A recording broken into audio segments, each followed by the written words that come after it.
Coming up today on the Nick Craig Show, primary results out of Maine is set to create a big problem for the Democrat Party. A guilty verdict in a high-profile murder case in the state of Texas. Plus, we'll jump into some details as it relates to the ongoing war with Iran. All that and more coming up.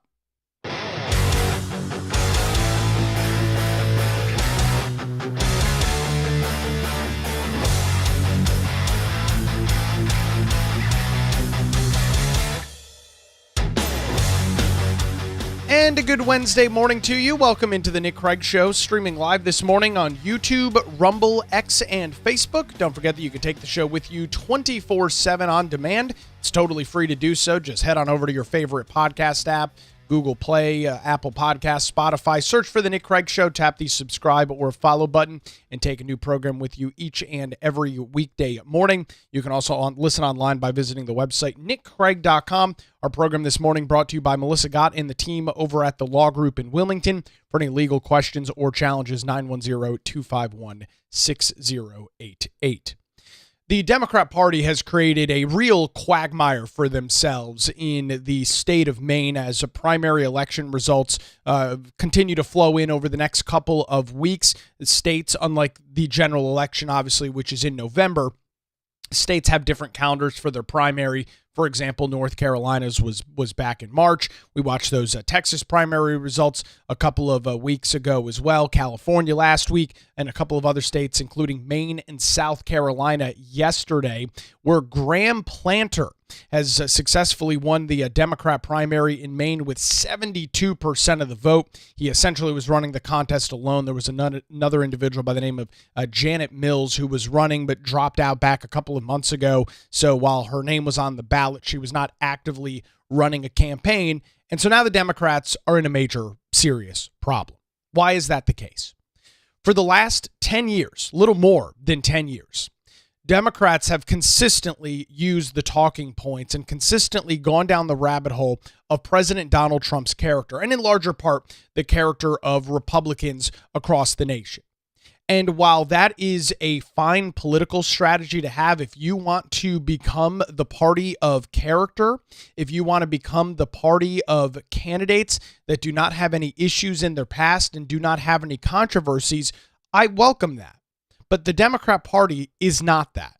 The Democrat Party is just as flawed as the Republican Party. There are Democrat candidates that are just as flawed as Republican candidates. There are Republican candidates that are just as flawed as Democrat candidates. That is very much equal across the board. So for 10 years, when you stake out and circle the wagons around this concept of we're the party of high character, high brow, high moral individuals, when you do that, you have to follow it. Right? You can't use these talking points for 10 years and claim Donald Trump is a scumbag. Donald Trump is a criminal in the Oval Office. He's got all of these problems from the past, and he's a low character, low moral individual, and we, the Democrat Party, are going to give the American people a chance and a choice to vote for somebody with morals and then elect a guy like Graham Platner. You have undoubtedly heard about this character over the last couple of weeks. He is a scandal-plagued Democrat who just walked through the Maine primary for the United States Senate and will look to unseat Susan Collins, the Republican, coming up in November. Platner, over just the last couple of weeks, has had some of the most damning controversies that I have ever seen against a political candidate. He previously had a Nazi tattoo on his chest.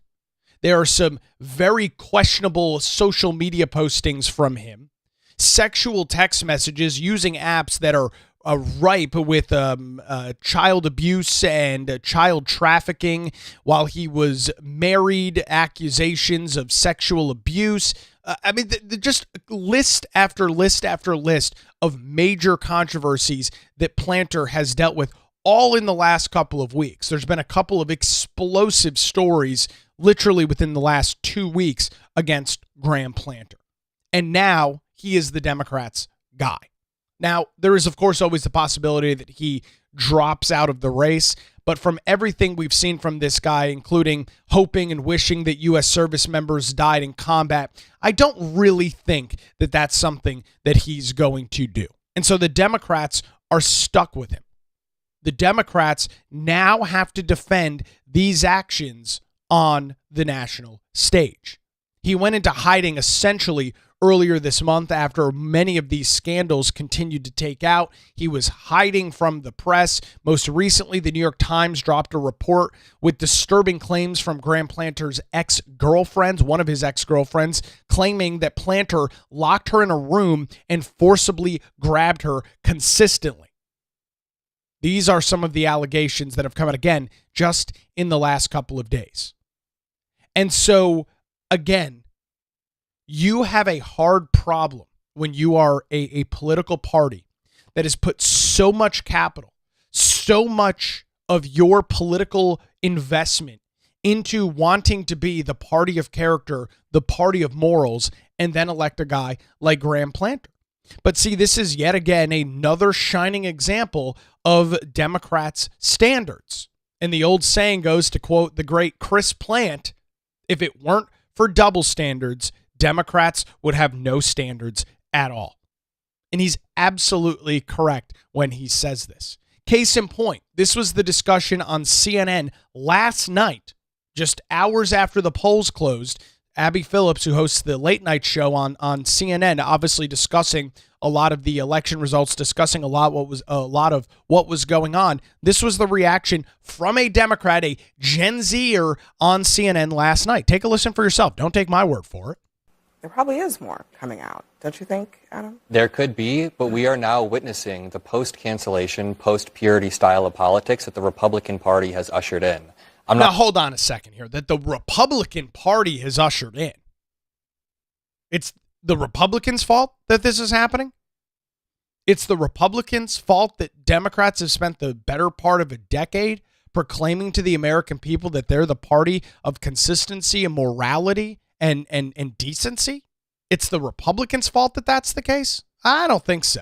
I'm not going to sit here and defend things Graham Platner did in his past. Not even Graham Platner defends these things that he did in his past. But we have watched for a decade as Republicans have repeatedly lowered the threshold, lowered the standards for their candidates. And now Democrats are going to keep holding our candidates to an infinitely higher standard while we have Ken Paxton in Texas, while we have Donald Trump sitting in the Oval Office right now. And I guess it remains to be seen. But I also want to Is it a high standard or is it a low standard? Listen, because I'm not sure that he's being held to a higher standard than anybody else. Well, but the Republican Party is absolutely holding him to a higher standard than they hold their own candidates. I mean, Donald Trump had a sit-down dinner with Nick Fuentes, and the very same people who were silent about that are now clutching their pearls about this admittedly weird tattoo that Graham Platner has apologized for. It's the same Republican tattoo, Adam. I'm not... Acknowledge that. It's not weird. It's a Nazi tattoo. It's awful, yeah. It's awful, yeah. Well, I'm a Gen Z millennial. His awful tattoo, his weird tattoo. Notice the cover there? It's not a weird tattoo. The guy had a Nazi tattoo on his chest. And to Democrats, because they know how politically damning that is, what do they say? Well, this guy had a weird tattoo, man. He had a weird tattoo, guys. No, he had a Nazi tattoo on his chest. But there's the cover. Again, going back to the double standards argument and discussion. And I will say this, I'll give Abby Phillips credit. I'm not typically a fan of hers. But she says it right out loud. This is not a weird tattoo. This is a Nazi tattoo that this guy had on his chest. You guys in the Democrat Party have been claiming that Donald Trump is a Nazi for the last 10 years, and you've now just elected a guy that previously had a Nazi tattoo on his chest. Make that make sense. Make that work for me. Make that logical for me. It's not. And then the conversation immediately transitioning into, well, Republicans have lowered the standards, Republicans have lowered the bar, and Democrats are holding their candidates to a higher standard. It's just not true. It's not true at all. And again, it's kind of a trap that the Democrats have set themselves, because at the end of the day, they can't control candidates. This is the problem, right? The voters get to decide. You have these primary elections that take place in all these different states, and it's the voters that get to decide. This is the problem with investing so much into something like the Democrats have done over the last 10 years. and not be able to back it up, not be able to be consistent with that argument. And so now they are stuck with an incredibly flawed candidate in the state of Maine that they're now going to have to defend on the national stage, and is going to give Republicans a major talking point to use in the midterm elections. I mean, they have totally screwed themselves in Maine. And once again, go back to one of my favorite sayings, there is nobody else to blame but themselves. They will have to take a very hard look in the mirror to figure out what they do from here. We're talking about the Maine primary results last night. Graham Platner, a controversy-riddled candidate, winning with 72% of the vote. He will move forward to the general election as the Democrat for U.S. Senate in Maine. He will face off against Susan Collins coming up in November, or at least presumably face off against Susan Collins coming up in November. We are a long way from there. It is not immediately clear exactly how this race is going to shake out. With all of these controversies, it is not immediately clear what other information is out there about Graham Platner. The last couple of weeks have been an absolute dumpster fire for his campaign. He has essentially been in the witness protection program until he spoke last night to his litany of supporters in Maine, because the controversies and the scandals were incredibly they were really hot. I mean, they were just super hot political or super hot controversies that he just had to completely distance himself from. So he went into hiding. It was so incredibly bad that he essentially disappeared off the map. Here was Platner last night accepting a victory, commenting on the race in Maine. Just take a listen to a few seconds of this. I am a son of rural Maine. I was a kid who picked blueberries under the July sun, and then one day, I was a kid who signed up and left to fight for his country. And when I returned, I carried with me the weight of forever wars and the struggle and the alienation that came with it. But I'm also a lucky one who found his way back, who found a living on the sea, in a home, in a community that offered love and redemption. Redemption is not just some simple or easy destination. It's a journey. It's a journey, ladies and gentlemen, and that's going to be the phrasing. I'm a flawed person. I did bad things in my past. Redemption, redemption, redemption. Now, personally, I am a believer that individuals can make mistakes and redeem themselves. I am a strong believer that individuals make mistakes and should have the ability to prove that they have learned from said mistakes and move on with life. Now, that does not mean that they're not without consequences. Coming up in a little bit, we'll talk about a very quick murder trial that took place in Texas over the last couple of weeks dealing with Karmelo Anthony. We'll talk about that coming up. So people make mistakes. That's fine. We all do. We're all flawed. But again, going back to my previous comments on this, you don't get to say that when you have done nothing for the last 10 years but point out somebody's flaws in the past and claim because of those flaws, they are an evil, awful, terrible person. And one of the most shocking things about this, the Democrat Party, the party of the Me Too movement, the party that of everybody that's a Republican, anybody that's got an R next to their name is an authoritarian fascist. Everybody with an R next to their name is a Nazi, is behind a guy who had a Nazi tattoo and has multiple allegations against him from previous girlfriends that he abused women. This is the Democrat Party. This is all of their main things that they have propped up so much. All of these main talking points that they have planted the flag in the ground on, they are now just completely wished away in the state of Maine. So it's put them in a total quagmire. And the excuses go on and on and on. Here's a guy on CNN, another one of the CNN panelists, claiming that, Graham Platner is so popular because he's just a dude. When I look at Graham Platner, the first thing I think of, he looks like a dude. And he looks like someone who looks very different than many of the men who lead the Democratic Party. And I think that is an appealing aspect that Democrats need to talk about. And maybe the flaws are part of that package. No. You are correct, LZ, with that part. He looks like a dude. And when he first entered the race and he said, I'm an oyster farmer, I said, uh-oh, we got problems. Turns out he's not an oyster farmer. Turns out he's not a low-class guy. Went to Harvard. He's got a bunch of money. He isn't what he says he is. Now, this isn't a reframing about turning this to Susan Collins. Susan Collins is the Republican every Democrat wishes every Republican was. No. He's just a dude, right? Which, is kind of an interesting bar set by the Democrat Party. As screwed up as they are, that is a major issue for them, I guess, that they have an individual that's running for political office, in this case, the United States Senate, that looks like an actual man. I know that's an incredibly low bar to set, but I guess in the modern Democrat Party, that's pretty standard. So he's just a dude, and then Abby Phillips jumps in and says, oh, well, flaws come with that. And again, the problem is not that he's done things in his past. The problem is this ridiculous standard that the Democrat Party has set that they want us to follow. And this is very typical for them. Rules for thee, but not for me. They want Republicans to follow all of these standards that they have set over the last 10 years. And then when they're pushed on their candidate, who had a Nazi tattoo on his chest, who was using very interesting online services and apps that are riddled with child abuse and things of that nature. When reports are coming out in major publications like the New York Times that he has a history of abusing women, well, he's just a dude. Just a dude, man. I mean, it's absurd. It's totally absurd. Just a dude.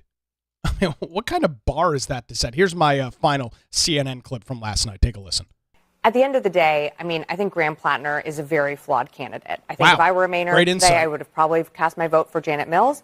I think every moment that we talk about Graham Platner and his scandals or whatever it is, we're losing time talking about the issues that matter to voters, which is, as we know, affordability and gas prices. Yeah, but see, it's not. And again, this goes back to the standards that Democrats have set.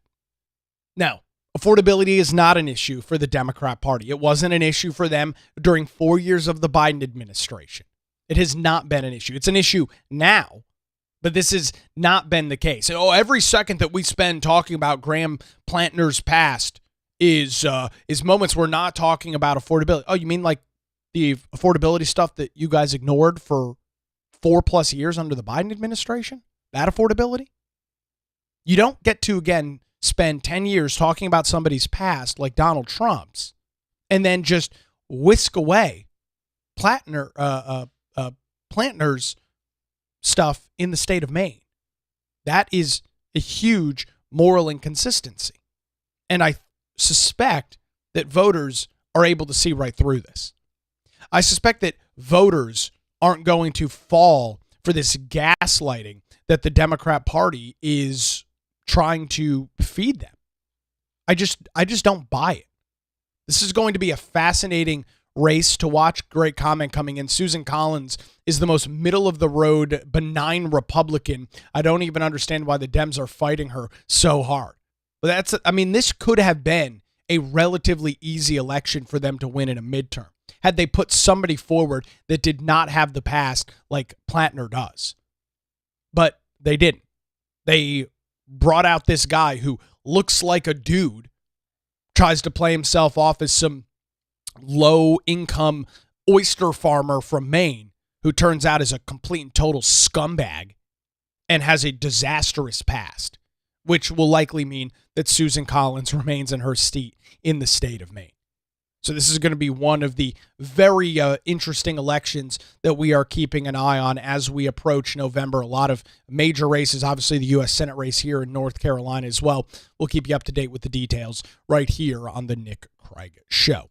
All right, we'll grab a quick break. Before that, I want to tell you about the Law Group here in Wilmington. Thank Melissa Gott and her team for their continued support of the program, and remind you that when legal challenges arise, put your trust in the Law Group. Going back to 2003, Melissa Gott and her group of experienced attorneys have provided high-quality, affordable legal services across eastern North Carolina. Whether you're facing a divorce, navigating a real estate transaction, or maybe you're in a position where you may need a strong criminal defense, no matter the issue, the law group has your back. Their dedicated team ensures your questions are answered and any issues that arise are resolved as quickly as possible. They're not some big national law firm. Melissa and her team live right here in southeastern North Carolina. Their offices are located in downtown Wilmington, and they're just a phone call away at 910-251-6088, or you can visit them online at lawgroupnc.com. They've got a great blog over there where you can read about a variety of different legal questions. They've also, you can view and read all about their attorneys, view their areas of practice, all of that available, lawgroupnc.com, or give them a call, 910-251-6088. It's the Law Group, experience and dedication you can rely on. We appreciate the Law Group and their continued support here of the Nick Craig Show. All right, quick break. On the other side, we will head down to Texas. Talk about a very quick, a less than 3-hour jury verdict in the Karmelo Anthony murder yesterday. Plus, we'll also dive into some details, if time permits, on what's going on in Iran, the United States conducting major strikes over just the last 24 hours. All of that as the Nick Craig Show continues, streaming live this morning, 7 a.m., YouTube, Rumble, X, Facebook, and available 24/7 wherever you get your podcasts.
Welcome back to the Nick Craig Show. A good Wednesday to you. Thanks for spending some time here. Don't forget to get access to our daily show notes and more. You can get access to those over at patreon.com/Nick Craig. We publish those each and every day. All of the clips and news articles and topics that we talk about available over at patreon.com/Nick Craig. Plus our monthly Patreon hangout. We jump on a Zoom call for a couple of hours each month. That'll be coming up here in just a few weeks. Patreon.com/Nick Craig. All right, we transition over to Texas, where a relatively high-profile murder trial has been ongoing for the last couple of weeks. It deals with a teenager by the name of Karmelo Anthony. And after this trial took place, it was only 3 hours worth of a jury deliberation on Tuesday before the jury came back with a murder verdict, and he has now been sentenced to 35 years in prison.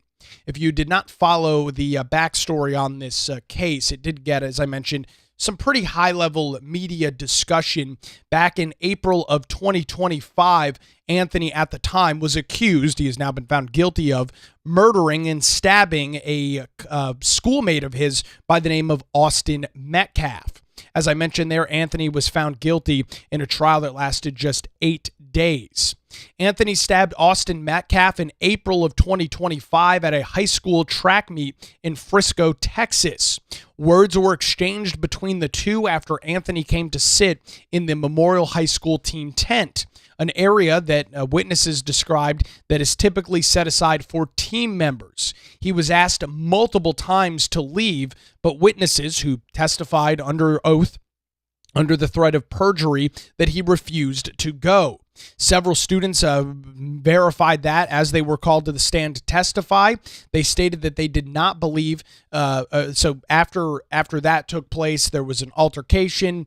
In this case, Karmelo Anthony pulled out a knife that he had ready and stabbed Austin Metcalf. The entire defense from the Karmelo Anthony team was self-defense.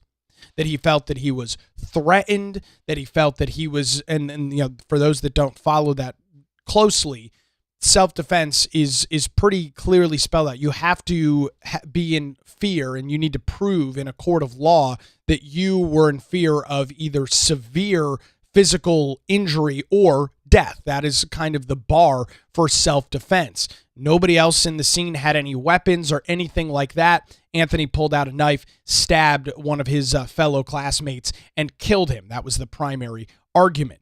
After the guilty verdict came down on Tuesday, protesters outside the courthouse in support of Anthony were outraged that he had been found guilty by the jury. They had been gathered outside the courthouse since the beginning of the trial, and this is just one of the clips from the one of the Karmelo Anthony supporters outside the courthouse. This was after the jury guilty verdict came down. This is the reaction. What do you want us to do? What do you want us to do at this point? What? I'm lost for words. I don't know what to do. I got 5 boys. I don't know what. I ain't got nothing to tell them no more. You can't walk away no more. Rest in peace, Trayvon Martin. Let me ask you this right now. I don't even know how to respond to that. What do you want me to tell my 5 boys? Don't bring a knife to school and don't stab and kill one of your classmates? I mean, is that a bridge too far? What do you want us to do? I don't know who the us is in this conversation. What do you want us to do? What should I tell my 5 boys? Don't be a criminal. How about that? Don't get into an altercation and then pull out a knife and stab and kill somebody. I don't understand. I don't understand the argument here. And then you've got this idiot in the background. Yeah, rest in peace, Trayvon. It's absurd. This was a case where an altercation escalated because somebody brought a knife, pulled the knife, and then used the knife. This is also the same case in which Karmelo Anthony's family raised over $600,000 through GoFundMe to get him out on bail. His bail was $250,000. Got him out. He's been on bond ever since. Not anymore after a jury found him guilty in Texas last night. What happens to the rest of that money? What happens to the rest of that? They didn't obviously purchase and retain good legal counsel because the defense sucked. They made a ridiculously flimsy argument over self-defense that nobody corroborated. There wasn't any witnesses, at least from what I've been able to gather in reading this and watching this over the last week and a half or so, and some of the earlier discovery and things that went on in the case. The argument from the defense was self-defense, which wasn't able to be proved because nobody else had any weapons. Nobody else threw any punches. Nobody was beating Karmelo Anthony to the point where he felt like his life was in danger and he needed to respond. I mean, altercations happen all the time. People get pushed and punched, and I'm not saying any of that is good, but there is an escalation ladder that takes place. If somebody throws a punch at you, you pull out a gun and shoot and kill them. That's not self-defense. Juries all over the United States have made it abundantly clear that that kind of escalation does not fall under the category of self-defense. It hasn't, and it shouldn't. Self-defense, and again, I'm not an attorney, but self-defense, as in all of the various cases, the high-profile cases that I've seen where that is the case, there has to be a legitimate and perceivable threat to severe bodily injury or death. That did not exist in this case. There were dozens of witnesses. The entire track team was standing around this thing. And nobody testified on the stand that this was a situation where they thought Karmelo Anthony was getting, just in the process of getting killed by his classmates, and he pulled out a knife to defend himself. None of that happened whatsoever. None of that happened. And so now for this now that this case is said and done, you now have two families that are forever tainted and ruined. You've got the Metcalf family, who has lost their son that they will never see again. And you've got Karmelo Anthony's family, who's, I believe he's 18 or 19 years old at this point, who's going to spend the next at least 17 or 18 years in prison. He's got a 35-year sentence, or received a 35-year sentence from this jury. This whole thing was butchered by the defense.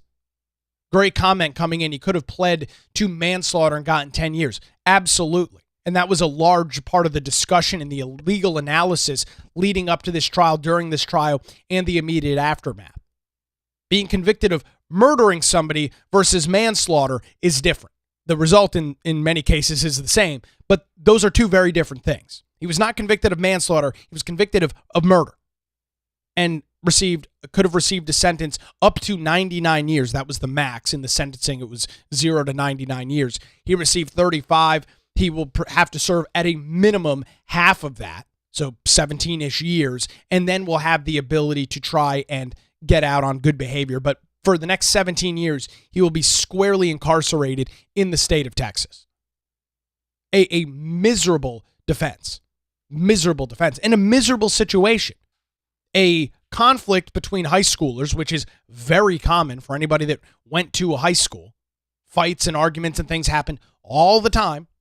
Teenagers are in a weird spot in their life. Emotions are high. Hormones are raging. I mean, it's just an odd time. And so there's a lot of arguments. There's fights. There's stupid, petty nonsense that goes on. And you don't typically see it escalate to this. But that's exactly what happened. Where Karmelo Anthony, who had a knife on him, which I presume, I don't exactly know what the laws are in the state of Texas, but I would presume having a knife on school grounds is not something that is wished and is not something that is allowed. Had a knife, seemingly had it at the ready, got into this conflict, pulled the knife, stabbed one of his fellow classmates, and killed him. And so, relatively quick response from the jury here. Again, 3 hours worth of deliberation on Tuesday, and that is the final verdict. We'll see and watch the continued reaction to this. There will undoubtedly be an appeal in this case. We'll be watching the details. We'll keep you up to date to it right here on the Nick Craig Show. All right, as we round out on this Wednesday edition, kind of hitting a bunch of different stories today, let's jump to what is going on in Iran. Over the last day, or probably more accurate to say last 48 hours or so, the Iranians shot down a U.S. Apache helicopter.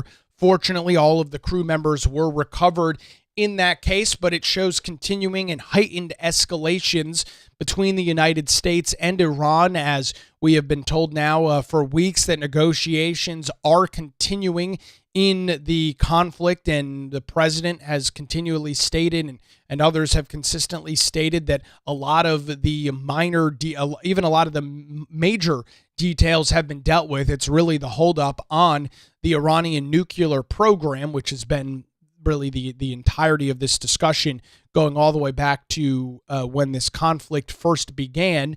But Iran, in all of its wisdom, decided to shoot down in a U.S. helicopter, and that has prompted significant response from the United States. On Tuesday, a senior official speaking to Fox News noted that the U.S. had 20 targets inside of Iran that were hit.